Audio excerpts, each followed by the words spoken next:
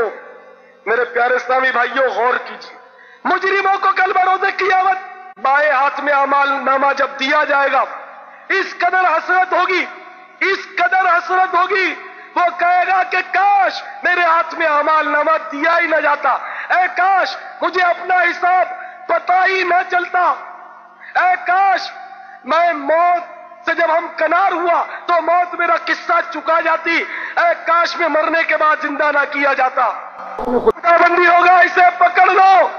چنانچہ فرشتے اسے پکڑ لیں گے اور فرمایا جائے گا کہ اسے پکڑ لو اور اسے زنجیروں میں پرو لو۔ چنانچہ فرشتے اس کو پکڑ لیں گے اور زنجیروں میں پرو لیں گے، جس طرح آپ موتی کو پروتے ہیں۔ یا آپ نے پولیس والوں کو دیکھا ہوگا کہ ہاتھوں میں اور پاؤں میں بیڑیاں ڈالتے ہیں، یہ تو مطلب کوئی بندش ہی نہیں ہے۔ اگر اسی طرح بھی کسی معزز آدمی کو باندھ کر لایا جائے تو اس کی بے عزتی ہو جائے۔ لیکن میرے پیارے اسلامی بھائیوں، قیامت کے روز مجرموں کو زنجیروں سے باندھا نہیں جائے گا بلکہ زنجیروں میں پرویا جائے گا، اور وہ زنجیریں 70 ہاتھ لمبی ہوں گی، اور وہ 70 ہاتھ ہمارے نہیں، ہمارا ہاتھ جو ہے نا آدھے گز کا ہوگا، فرشتوں کے 70 ہاتھ، نہ جانے وہ کتنے بڑے۔ اور پھر وہ افسوس کے ساتھ اس طرح کہتا ہوگا، ما اغنی عنی مالیہ، میرے کچھ کام نہ آیا میرا مال، ہلک عنی سلطانیہ، میرا سب زور جاتا رہا۔ تو میرے پیارے اسلامی بھائیوں، پھر کہنا پڑے گا میرا مال کام نہ آیا، پھر کہنا پڑے گا میرا زور کام نہ آیا۔ اے ہر وقت مال جمع کرنے کی تمنا میں رچنے بسنے والوں، ہر وقت نقدہ مالو کا وظیفہ جپنے والوں، ذرا غور کر لو۔ اے بے نمازیوں تم بھی سوچو، اے فلمیں ڈرامے دیکھنے والوں تم بھی سوچو، اے گالی گلوچ کرنے والوں تم بھی سوچو، اے غیبت کرنے والوں تم بھی سوچو، اے ظلم کرنے والوں تم بھی سوچو، اے ملاوٹ کرنے والوں تم بھی سوچو، اے داڑھی منڈانے والوں تم بھی سوچو، اے انگریزوں کی نقلیں اتارنے والوں تم بھی سوچو، اے ماں باپ کو ایذا دینے والوں تم بھی سوچو، اے روزے ضائع کرنے والوں، اے زکاتیں نہ دینے والوں تم بھی سوچ لو، کہیں ایسا نہ ہو اللہ تبارک و تعالی ناراض ہو جائے اور اعمال نامہ بائیں ہاتھ میں دے دیا جائے، اور پھر یہ کہنا پڑ جائے کہ ہائے افسوس کاش مجھے میرا اعمال نامہ نہ دیا جاتا، ہائے افسوس کاش مجھے پتہ ہی نہ چلتا کہ میرا حساب کیا ہے، اے کاش موت میرا قصہ تمام کر دیتی۔ آج تو رنگ رلیاں منائے، آج رنگ رلیاں منا کر وقت پاس ہو جاتا ہے، آج تاش کی گڈی پر وقت پاس ہو جاتا ہے، آج شطرنج بچھا کر وقت پاس ہو جاتا ہے، آج ٹی وی کے ڈرامے پر وقت پاس ہو جاتا ہے، آج وی سی آر پر فلم چلا کر وقت پاس ہو جاتا ہے، آج ٹیپ ریکارڈر پر گانے بجا کر وقت پاس ہو جاتا ہے۔ میرے بھائیوں ذرا سوچو، غور کرو، خدا کے لیے سوچو، ایک لمحے کے لیے سوچو، وہ وقت کتنا حسرت بھرا وقت ہوگا اگر اللہ تعالیٰ ناراض ہو گیا اور حکم ہوا کہ اس کو پکڑ لو، اور فرشتے پکڑ لیں گے اور وہ زنجیر میں پرو دیں گے۔ مفسرین فرماتے ہیں کہ منہ سے زنجیر ڈالی جائے گی، منہ سے، گلے سے۔ آپ نے بازیگروں کو دیکھا ہوگا جو کرتب دکھاتے ہیں، وہ تلوار ڈالتے ہیں منہ میں اور بالکل اس طرح اس کا دستہ نظر آتا ہے، وہ نظر بندی ہوتی، لیکن ہم کانپ جاتے تھے کس طرح کرتا ہو۔ تو اس طرح منہ میں میرے بھائیوں وہ آگ کی زنجیر ڈالی جائے گی اور پیچھے کے مقام سے نکالی جائے گی، اس طرح موتی کی طرح پیرویا جائے گا۔ آپ سوچیں کسی مریض کو جب دیکھتے ہیں کہ وہ سیریس ہے اس کی حالت، تو اس وقت اس مریض کو نلکی ناک میں سے ڈال کر اس کو مطلب غذا پہنچائی جاتی ہے، آکسیجن کی نلکی اس کے ناک میں ہوتی ہے، غذا کی ہوتی ہے، پتہ نہیں کتنی نلکیاں اس کو بیچارے کو لگائی ہوتی ہے۔ ہم لوگ کانپتے ہیں کہ ہماری حالت نہ ہو، اس بیچارے کو کتنی تکلیف ہوتی ہوگی، حالانکہ وہ تو عموماً بے ہوش ہوتا ہے ایسا شخص۔ تو آپ اندازہ لگائیے آگ کی زنجیر اگر نعوذ باللہ پروئی گئی تو کیا بنے گا۔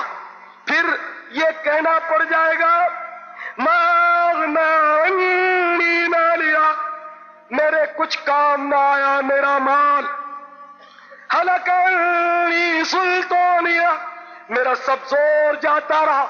تو میرے پیارے اسلامی بھائیوں سوچ لیجئے، نہ آپ کی ورزشیں کام دیں گی، نہ ہمارا کراٹے کا فن کام دے گا، نہ بلیک بیلٹ ہمارا کام آئے گا، نہ یلو بیلٹ کام آئے گا، نہ ہماری پہلوانی کام آئے گی، نہ ہماری باڈی کام آئے گی۔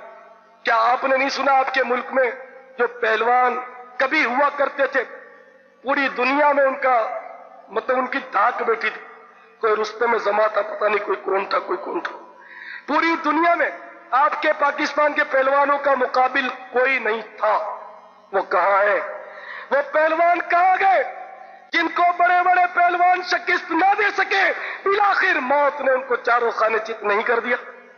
یاد رکھیے، پہلوانوں کو پچاڑا موت نے، کھیل کتنوں کا بگاڑا موت نے، ہاتھی جیسے بھی پچاڑے موت نے، کیسے کیسے گھر اجاڑے موت نے۔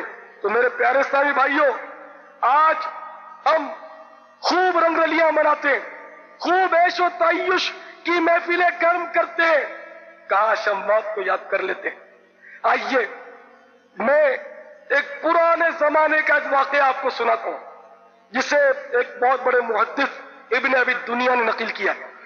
ابن ابی دنیا نقل کرتے ہیں کہ حضرت سعد بن ہاشم سولمی رحمت اللہ علیہ فرماتے ہیں کہ ہمارے قبیلے میں ایک نوجوان کی شادی تھی، خوب گانے باجے ہو رہے تھے۔ پہلے اتنے نہیں ہوتے تھے، آج کل تو شادی اس کے بغیر ہوتی نہیں۔ سنت کے مطابق شادی کہیں دیکھی نہیں، میں نے تو نہیں دیکھی کہ صحیح معنوں میں سنت کے مطابق اس میٹھی سنت کو ادا کرے۔ شادی میں بربادی کا سامان پہلے لازمی، اور پھر ہر ایک روتا ہے۔ کوئی کہہ دے میری ازدواجی زندگی خوش ہے، صحیح ہے، الحمدللہ میری صحیح۔ ایک میں مثال دے رہا ہوں، میں نے داڑھی کے ساتھ الحمدللہ شادی کی، زلفوں کے ساتھ امام شریف۔ لوگ بولتے ہیں داڑھی ہوتی شادی نہیں ہوتی، اور آپ سمجھیں کہ میں مطلب کوئی کسی آستانے کا فرد ہوں، نہیں، میں ایک بیپاری گھرانے کا فرد ہوں۔ ہم لوگ مہمان لوگ ہیں، بیپاری لوگ۔ ہمارے یہاں بھی داڑھی مبارک پر بدقسمتی سے بڑی شدت ہے ہمارے خاندانوں میں، لیکن الحمدللہ میں نے شادی کی الحمدللہ، اور میں ازدواجی زندگی سے مطمئن ہوں۔ لیکن مجھے کئی لوگ ملتے ہیں جو لاکھوں روپے خرچ کرتے ہیں، لاکھوں روپے شادی پر، اور چند مہینوں کے بعد میرے پاس تعویذ لینے آتے ہیں۔ جب پتا چلتا ہے کہ بھئی اس کی شادی بھی ہوئی تھی، یہ ہو گیا، بھاگ گئی، روٹ گئی، جھگڑا ہو گیا، فلاں ہو گیا، یہ ہو گیا، اس لیے کہ تم نے شادی سے پہلے بربادی کے تمام اسباب مہیا کیے ہوئے تھے، اب بھگتو، کیا کہ اب بھگتو۔ تم نے رحمت کے فرشتوں کے لیے تمام دروازے بند کر رکھے تھے، اتنا تم نے مطلب یعنی کہ فلمیں چلائی، گانے بجائے، تم نے مطلب رقص و سرور کی محافل گرم کی، کتنوں کو، کتنے مریضوں کو، پڑوس کے مریضوں کو، بیچاروں کو تم نے نیندیں خراب کی، ان کو پریشان کیا۔ اب ٹھیک ہے موج کرو، کیا اس کا کیا علاج؟ ہر گھر میں جھگڑا، ہر گھر میں لڑائی۔ اس کی وجہ یہی ہے کہ ہم نے شریعت و سنت کو چھوڑ دیا۔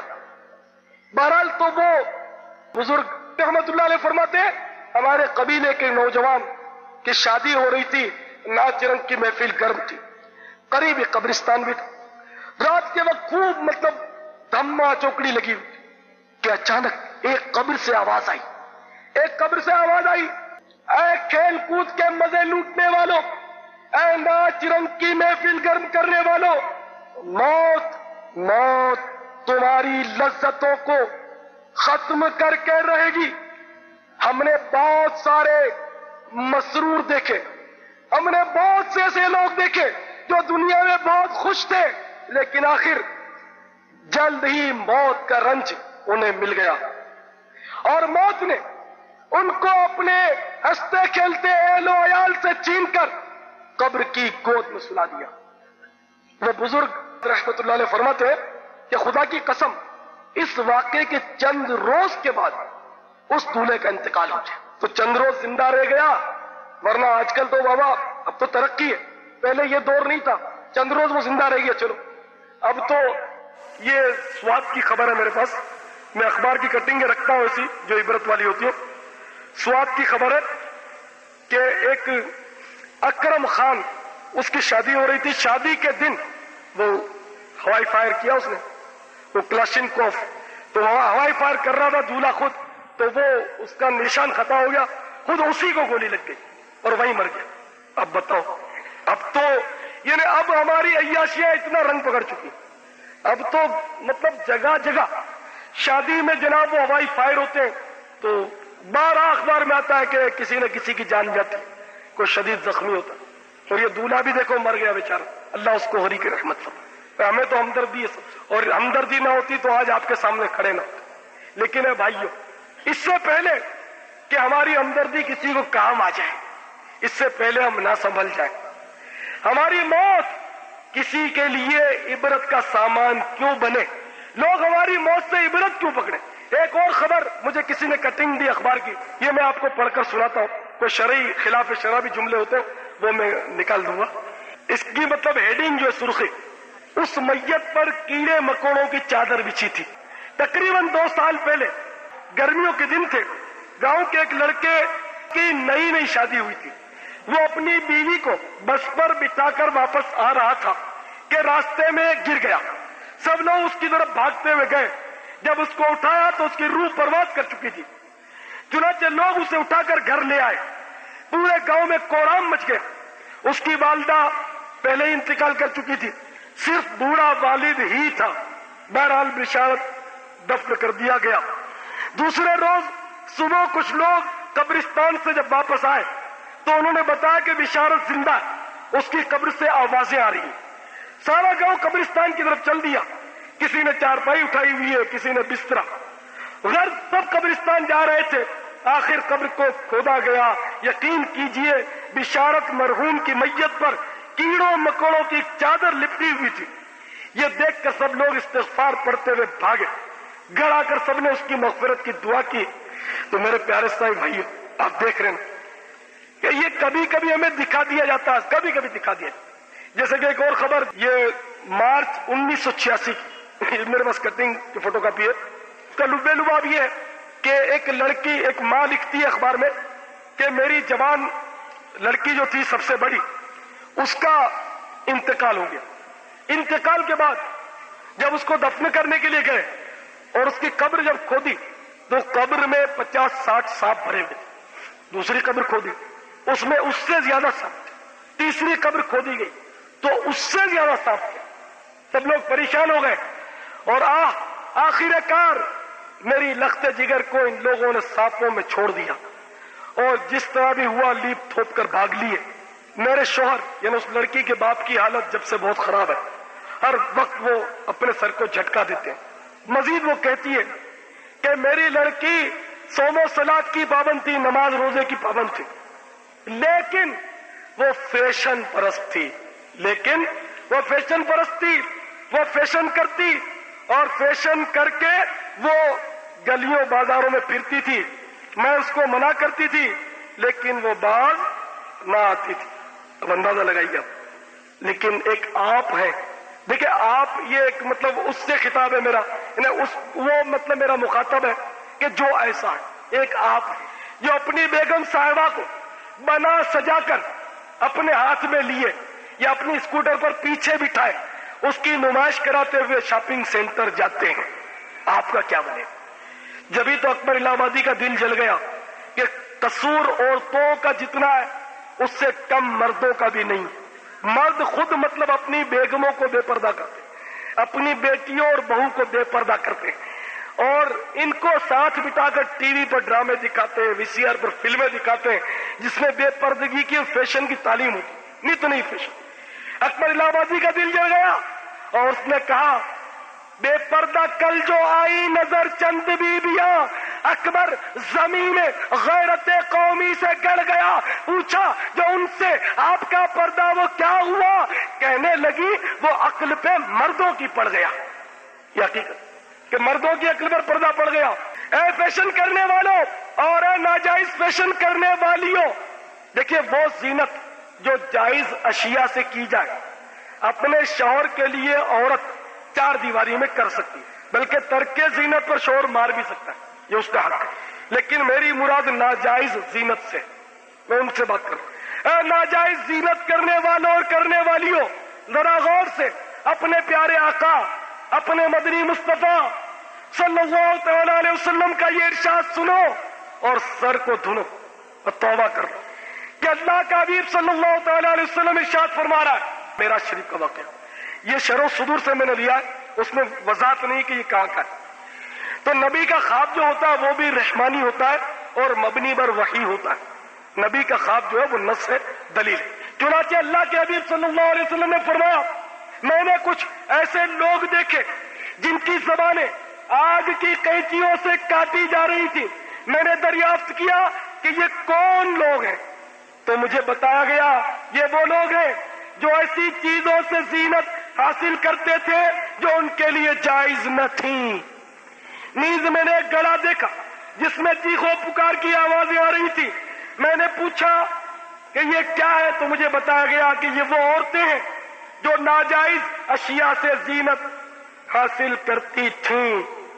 میرے پیارے اسلامی بھائیوں غور کیجیے، جو ناجائز ذرائع سے زینت کرنے والے مرد ہیں، جو میرے بھائی ہیں، جو میرے دوست ہیں، وہ غور سے سنیں کہ جو ناجائز ذرائع سے زینت کیا کرتے ہیں ان کا حشر یہ ہوگا، ان کا حال یہ ہوگا، جو ناجائز اشیاء سے زینت کریں گے ان کی زبانوں کو آگ کی قینچیوں سے کاٹا جائے گا.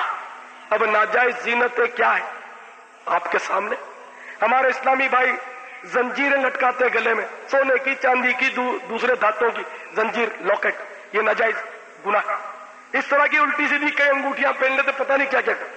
تو میرے پیارے اسلامی بھائیوں سوچ لو، جب تمہیں گلے میں زنجیر ڈالنے کا ارادہ ہو تو یہ زنجیر ڈالنا ناجائز فیشن ہے. تمہیں آگ کی قینچی کو یاد کرنا پڑے گا کہ آگ کی قینچی سے تمہاری زبان نہ کاٹ دی جائے. ناجائز سونے کی انگوٹھیاں پہننے والوں یاد رکھو کہیں ایسا نہ ہو کہ تمہاری زبانوں کو آگ کی قینچیوں سے کاٹ دیا جائے. اسی طرح داڑھی منڈانا یہ بھی تو ناجائز زینت ہے. داڑھی کیوں منڈاتے ہو؟ اپنے زوم فاسد میں اچھے لگتے ہو اسی لیے. ایمانداری سے بتاؤ داڑھی کیوں منڈاتے ہو؟ داڑھی اسی لیے منڈائی جاتی ہے کہ ذرا مطلب ہے کہ اپنے زوم فاسد میں اور اس بے وفا گندی دنیا کی نظر میں اچھا لگے، اس لیے داڑھی. آج داڑھی والا اچھا نہیں لگتا. آج لوگ داڑھی سے معاذ اللہ نفرت کرتے ہیں اور پھر اپنے آپ کو مسلمان کہتے ہیں. اتنا بھی نہیں سوچتے کہ اگر داڑھی سے ہمیں نفرت ہے تو کلمہ بھی تو داڑھی والے آقا کا پڑا ہے. اگر امامے سے نفرت ہے تو امامے والے آقا کا کلمہ پڑا ہے. جو کہاں جائیں گے؟ کیا بنے گا؟ اگر یہ لمبے لمبے بال جس کو کہتے ہیں زلفیں، گیسو زلفیں، لمبے بال کہتے ہیں نا لوگ، اگر یہ زلفیں اچھی نہیں لگتی، یہ گیسو پسند نہیں ہے تو گیسو والے آقا کا کلمہ پڑا ہے جو. تو اے انگریزی فیشن کے مت والو، اے ناجائز طریقے پر فیشن کرنے والوں، داڑھی منڈانے والوں، خوب سوچ لو، اچھی طرح سمجھ لو، تمہارے پیارے آقا صلی اللہ تعالی علیہ وسلم ابھی تمہیں بتا رہے گئے کہ جو ناجائز طریقے پر زینت کرے گا آگ کی قینچیوں سے اس کی زبانیں کاٹی جائیں. یعنی اس میں یہ بتایا گیا کاٹی جا رہی تھی. تو یہ بتانا اسی لیے ہوتا ہے کہ ایسا ہوتا ہے جو ناجائز طور پر زینت کرتا ہے. اب کیا سوچا آپ نے؟ دیکھو آج کل ویسے ہی بخار سب کی گردن پکڑ لیتے. ارے ہم نے تو کتنے واقعات دیکھے، سچی بات ہے، کتنے لوگ دیکھے کہ جس کے بخار نے گردن پکڑی. ابھی ہماری لیاری میں ایک نوجوان کی شادی ہونے والی تھی. سب شادی کو رہ گئے شاید 2 دن. جمعے کو اس کی شادی تھی، منگل یا بدھ کو بخار نے گردن پکڑ لی اور پکڑ کے سیدھا قبر میں پہنچا دیا. شادی 2 دن پہلے بیچارہ انتقال کر گیا. اللہ تعالیٰ اس کی مغفرت ہوئی. تو میرے پیارے اسلامی بھائیوں سوچو، اب تو بڑی آسان ہو گئی موت، دھڑا دھڑ لوگ مرتے ہیں. ہماری کراچی میں پچھلے سال کا سروے یہ ہے، گزشتہ سال، کہ ہر 4 گھنٹے میں ایک مطلب یہ کہ بہت خطرناک حادثہ ہوتا ہے، اور حادثات میں فی 13 گھنٹے ایک آدمی مرتا ہے. 13 گھنٹے میں ایک آدمی، 26 گھنٹے میں 2 آدمی. یہ ایوریج مطلب 1 سال کا نکالا کراچی. یہ تو خالی حادثے کی موت بتا رہا ہوں، باقی گردن توڑ جو موتیں ہو رہی ہیں وہ تو آج کل ایسے ہی مطلب ہے کہ ہمیں سائڈ میں ملے. پھر دوسرے طرح طرح کے مصائب و آلام سے لوگ مرتے ہیں. کتنے بیمار بیچارے مرتے ہیں، کتنے لوگ مطلب ہارٹ فیل ہو جاتے ہیں. تو یہ تو نا، تو ہمارے کراچی میں اتنے مرتے ہیں تو حیدرآباد والے بھی محفوظ نہیں، موتیں یہاں بھی ہو. تو آج ہم زندہ سلامت ہیں میرے بھائیوں. آج موقع ہے، آؤ آج مل کر توبہ کر لو، مان جاؤ. پھر نہ کہنا کہ ہمیں کسی نے خبر نہ کی. اے اللہ ہمیں اب واپس بھیج دے کسی طرح ہمیں واپس کر دے. اے مالک اب نمازیں قضا نہیں ہونے دیں گے. اے مولا اب جھوٹ نہیں بولیں گے. اے پروردگار تیری قسم اب داڑھی نہیں منڈائیں گے. ہمیں پھر دنیا میں بھیج دے, ہم نیکیاں کر لیں گے. لیکن پھر موقع نہیں ملے گا. پھر موقع ہرگز نہیں ملے گا. تو اے میرے بھائیوں ابھی سوچ لو, جو کچھ کرنا ہے کر لو, ورنہ پھر موقع نہیں ملے گا. پھر موقع نہیں. حضرت سیدنا جبریل امین علیہ الصلوۃ والسلام کو اللہ تبارک و تعالیٰ نے حکم دیا کہ جبرائیل جاؤ جنت کو دیکھو. آپ نے جنت کو ملاحظہ فرمایا اور اللہ تعالیٰ کی جناب میں عرض کیا, یا اللہ جنت بڑی شاندار ہے, بہت شاندار ہے, اور کوئی ایسا ہو نہیں سکتا جو اس جنت کی طلب نہ کرے اور اس کو حاصل کر کے نہ رہے. جو اس کو سنے گا ضرور حاصل کر کے رہے گا. رب العالمین جل مجدہ نے جنت کے گرد بہت تکالیف و مصیبتوں کی باڑ لگا دی. پھر فرمایا کہ جبریل اب جا کر دیکھو. اب جو جبریل امین نے دیکھا تو عرض کیا, یا اللہ اب تو جنت میں شاید ہی کوئی جا سکے, کہ اب تو جنت میں پہنچنا اتنا دشوار نظر آتا ہے. پھر اللہ تعالیٰ نے فرمایا کہ دوزخ کو جاؤ, دوزخ کو دیکھو. چنانچہ جبریل امین نے دوزخ کو دیکھا. جب اس کے عذاب ملاحظہ فرمائے, بارگاہ خداوندی میں عرض کیا, یا اللہ جو سن لے کہ دوزخ ایسی ہے تو پھر کوئی شخص دوزخ میں جانے کا سوچ بھی نہیں سکتا, کوئی نہیں جائے گا. پھر اللہ تعالیٰ نے فرمایا کہ جبریل جاؤ دوبارہ دیکھو. چنانچہ حضرت جبریل امین دوبارہ دوزخ کی طرف گئے اور جب دوبارہ پہنچے تو کیا دیکھتے ہیں کہ اس کے گرد لذتوں اور شہوات کا جال بچھا ہوا ہے. جب اتنی لذتیں اور شہوات دیکھی جبریل امین نے, اتنے مزے دیکھے, تو عرض کیا, یا اللہ اب تو ایسا لگتا ہے کہ کوئی شخص بھی اس دوزخ سے بچ نہیں سکتا. اے مولا کریم اب ہر ایک شخص اس دوزخ میں جا کر گرے گا. میرے بھائیوں آپ خود غور کیجئے کہ ایک طرف جنت ہے اور جس میں اتنی نعمتیں ہیں کہ جو دیکھ لے وہ کبھی اس کو چھوڑ نہیں سکتا, اور دوسری طرف جہنم ہے کہ اس میں اتنی تکلیف ہے کہ جو کوئی جہنم کے بارے میں سن لے وہ اس میں جا نہیں سکتا. لیکن جنت میں جانے کے لیے تکالیف رکھی گئی ہیں, جنت میں جانے کے لیے مصائب و آلام رکھے گئے, جنت میں جانے کے لیے بڑی بڑی آزمائشیں اور امتحانات رکھے گئے. نماز بھی پڑھنی پڑے گی, فجر میں اٹھنا بھی پڑے گا, روزے بھی رکھنے پڑیں گے, رمضان المبارک میں بھوکا بھی رہنا پڑے گا, زکات بھی دینی پڑے گی. جب جا کر اللہ جب راضی ہو جائے گا اپنی رحمت سے کرم فرمائے گا اور جنت عطا فرمائے گا. اور اسی طرح جہنم کہ جو اتنی خوفناک جگہ ہے کہ جو کوئی اس کو سن لے کبھی اس میں نہیں جائے گا, جانے کے لیے سوچ بھی نہیں سکتا. لیکن اس کے گرد اتنی لذتیں ہیں, اتنی شہوتیں ہیں کہ ان شہوتوں کی وجہ سے بندے دھڑا دھڑ جہنم میں جا پہنچے. مثلا حرام کا مال یہ ایک لذت ہے, حرام کا مال آج ہر ایک کھاتا, رشوت, سود, جو کچھ آپ کے سامنے, جھوٹ بولنا تجارت میں, حرام کا مال کھا کر جہنم میں جائے گا. کہ حدیث شریف میں فرمایا کہ جو یہ فکر نہیں کرتا, یہ نہیں دیکھتا کہ مال کہاں سے آ رہا ہے, اللہ تعالیٰ بھی اس کے بارے میں یہ نہیں دیکھے گا کہ وہ جہنم میں کس دروازے سے جا کر گرتا ہے. اسی طرح اور شہوات جو ہیں, دنیا کی رنگینیاں, فلمیں, ڈرامے, داڑھی منڈانا, گالیاں بکنا, جھوٹ بولنا, کسی کا حق غصب کرنا, آپس میں لڑنا, ایک دوسرے پر گولی چلانا, ایک دوسرے کی دکانیں لوٹنا, چوری کرنا, ڈکیتیاں کرنا, ہزارہ شہوات اور لذات کی جالیں بچھی اور دڑا دڑ جہنم میں. جہنم بہت خطرناک جگہ ہے. میں مختصر جہنم کا کچھ تذکرہ آپ کے سامنے پیش کرنے کی کوشش کرتا ہوں, اس کو غور سے سنیے تاکہ ہمیں اللہ تعالیٰ کا خوف پیدا اور ہم کہیں اس سے بچنے کی کوشش کریں.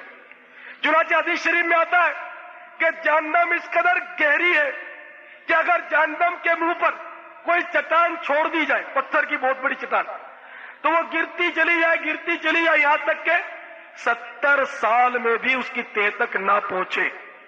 70 سال میں بھی تہ تک نہ پہنچے. اس کی 4 دیواریں, اور 4 دیواریں اس قدر موٹی موٹی ہے کہ 40 سال کی مسافت. اتنی موٹی دیوار ہے کہ اس کی موٹائی اتنی ہے کہ 40 سال تک ایک گھوڑا دوڑتا رہے, جتنا فاصلہ طے کرے نا اتنی موٹائی اس کی دیواروں کی 4 دیوار.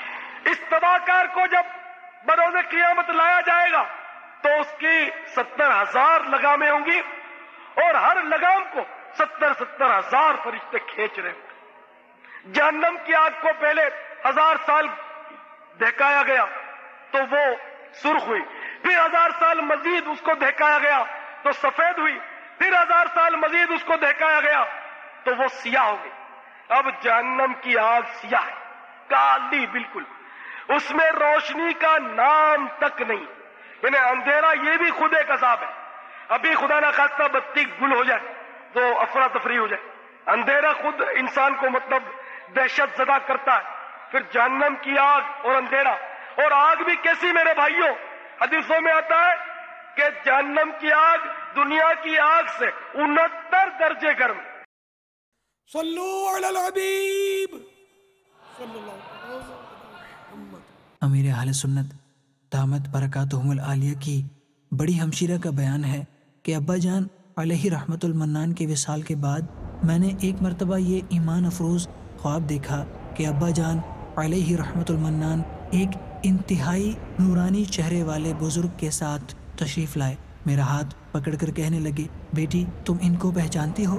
یہ ہمارے مدنی آقا میٹھے میٹھے مصطفیٰ صلی اللہ تعالی علیہ وآلہ وسلم ہیں. پھر شہنشاہ رسالت صلی اللہ تعالی علیہ وآلہ وسلم نے مجھ پر بہت شفقت کرتے ہوئے فرمایا کہ تم بہت نصیب دار ہو. دیدار کے قابل تو کہاں میری نظر ہے، یہ تیری عنایت ہے کہ رخ تیرا ادھر ہے.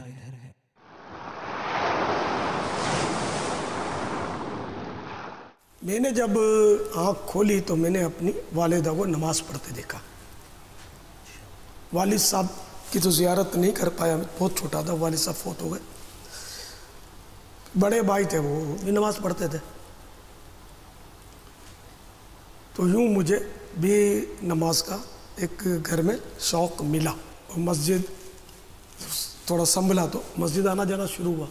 بہت شروع سے ہی بچپن سے ہی مسجد کا رخ تھا میرا. پھر ہمارے محلے میں مسجد تھی تو اس میں 11ویں شریف کے 11 تو 12ویں شریف کے 12 تو خواجہ صاحب کی چھٹی کے 6 تو محرم شریف کے شروع کے 10 یہ واز ہوتے تھے. امام صاحب واز فرماتے، مناتیں پڑھی جاتی، صلاۃ و سلام ہوتا. پھر وہ بچوں کے دلچسپی اسی میں ہوتی جا رہی کہ ان کو شیرینی بٹتی تو وہ کبھی نان خطائی تو کبھی بوندیاں تو کبھی جلیبیاں تو کبھی کیک، وہ یہ اٹریکشن ہوتا تھا. تو ہم بچے تھے وہ پہنچ جاتے تھے. اب وہ سمجھ کچھ نہیں آتی تھی لیکن وہ مٹھائی یا جو شیرینی وہ سمجھ میں آتی تھی. تو اسی بہانے ہم پہنچ جاتے تھے. تو یوں رہا ہمارا رخ مسجد کی طرف. الحمدللہ. میں ہوں اتاری مجھے اتاریوں میرا خدا، مرشد اتار پیرے مرشد اتار پیرے باصفا کے واسطے. یہاں باپا کا سکہ چلتا ہے، یہاں باپا کا سکہ چلتا ہے، یہاں باپا کا سکہ چلتا ہے، یہاں باپا کا سکہ چلتا ہے. اتار سے نسبت ہے مجھ کو، اس نام کا صدقہ ملتا ہے.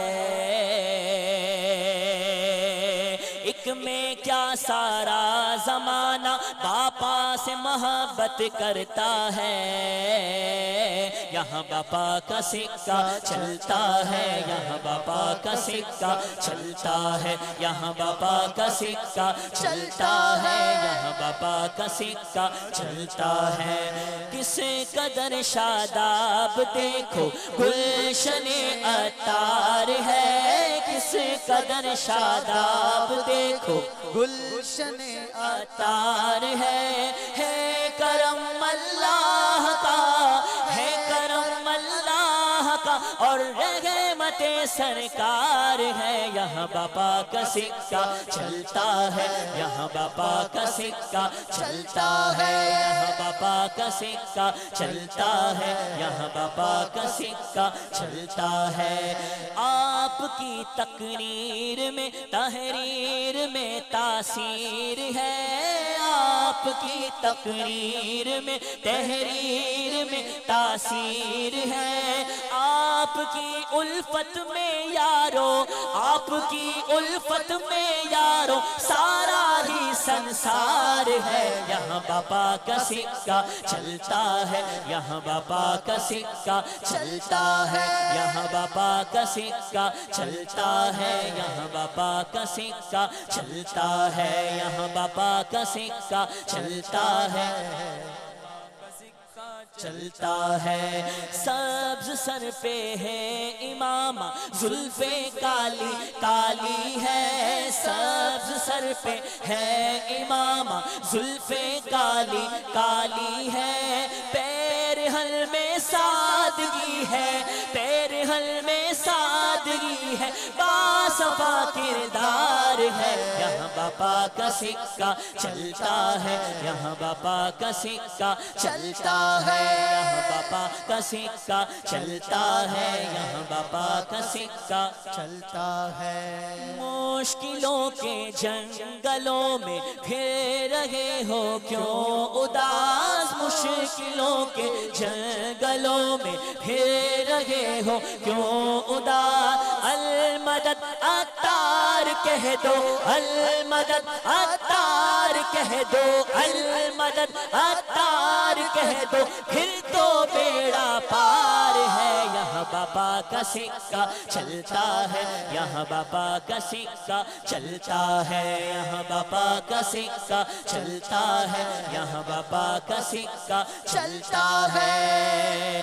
دعوت اسلامی کی مولا جہاں میں دھوم ہو، دعوت اسلامی کی مولا جہاں میں دھوم ہو، اس دعا کا نور دیکھو، اس دعا کا نور دیکھو، بر لب عطار ہے، یہاں باپا کا سکہ چلتا ہے، یہاں باپا کا سکہ چلتا ہے، میرے باپا کا سکہ چلتا ہے، میرے باپا کا سکہ چلتا ہے، یہاں باپا کا سکہ چلتا ہے، یہاں باپا کا سکہ چلتا ہے، یہاں باپا کا سکہ چلتا ہے، یہاں باپا کا سکہ چلتا ہے، میرے باپا کا سکہ چلتا ہے، یہاں باپا کا سکہ چلتا ہے، یہاں باپا کا سکہ چلتا ہے، میرے باپا کا سکہ چلتا ہے، میرے باپا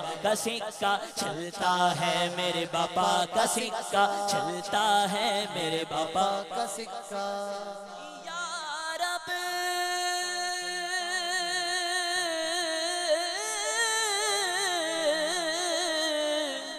نہ چھوٹے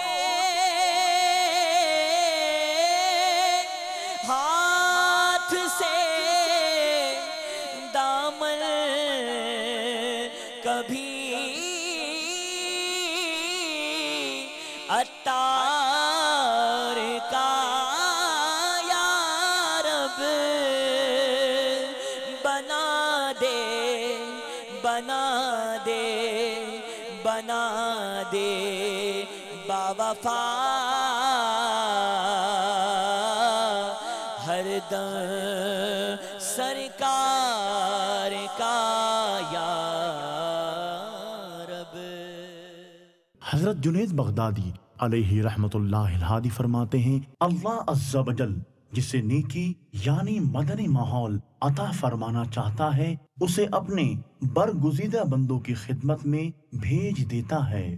یہ اللہ عز و جل کا خاص کرم ہے کہ وہ ہر دور میں اپنے پیارے محبوب صلی اللہ تعالی علیہ وآلہ وسلم کی امت کی اصلاح کے لیے اپنے اولیاء اکرام رحمہم اللہ ضرور پیدا فرماتا ہے، جو اپنے مومنانہ حکمت و فراست کے ذریعے لوگوں کو یہ ذہن دینے کی کوشش فرماتے ہیں کہ مجھے اپنی اور ساری دنیا کے لوگوں کی اصلاح کی کوشش کرنی ہے۔ انشاءاللہ عز و جل فی زمانہ یادگار سلف شخصیت میٹھے میٹھے اسلامی بھائیوں، سینکڑوں سال پہلے سیدنا امام غزالی علیہ رحمت اللہ الوالی جن اوصاف کے پیر کو کامیاب فرما رہے ہیں، الحمدللہ عز و جل فی زمانہ یہ تمام اوصاف شیخ طریقت امیر اہل سنت بانی دعوت اسلامی حضرت علامہ مولانا ابو بلال محمد الیاس ستار قادری رضوی ضیائی دامت برکاتہم العالیہ کی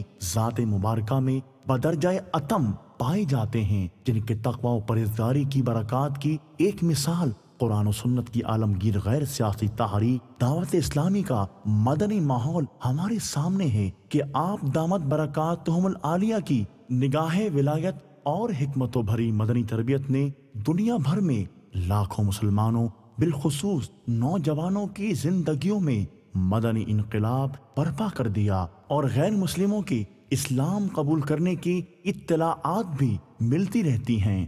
آپ دامت برکاتہم العالیہ شریعت مطہرہ اور طریقت منورہ کی وہ یادگار سلف شخصیت ہیں جو کہ کثیر الکرامت، بزرگ ہونے کے ساتھ ساتھ علماً و عملاً، قولاً و فعلاً، ظاہراً و باطناً احکامات الہیہ کی بجا آوری اور سنن نبویہ کی پیروی کرنے اور کروانے کی بھی روشن نظیر ہیں۔ امیر اہل سنت دامت برکاتہم العالیہ جوانی کی دہلیز پر قدم رکھنے کے ساتھ ہی معرفت اور حقیقت کی تحصیل میں بھی کامل ہو چکے تھے، اور آپ ابتدا ہی سے عوام و خواص میں انتہائی مخلص، پرجوش، باعمل اور متقی عالم کے طور پر مشہور تھے۔ آپ نے سب سے زیادہ مفتی اعظم پاکستان حضرت علامہ مفتی وقار الدین قادری رضوی علیہ رحمت اللہ القوی سے استفادہ فرمایا، اور مسلسل 22 سال آپ علی رحمہ کی صحبت بابرکت سے مستفیض ہوتے رہے، حتیٰ کہ انہوں نے قبلہ امیر اہل سنت دامت برکاتہم العالیہ کو ظاہری و باطنی علوم سے مزین پا کر اپنی خلافت و اجازت سے نوازا۔ صلو علی الحبیب صلی اللہ تعالی علی محمد۔ مجھے اپنی اور ساری دنیا کے لوگوں کی اصلاح کی کوشش کرنی ہے انشاءاللہ۔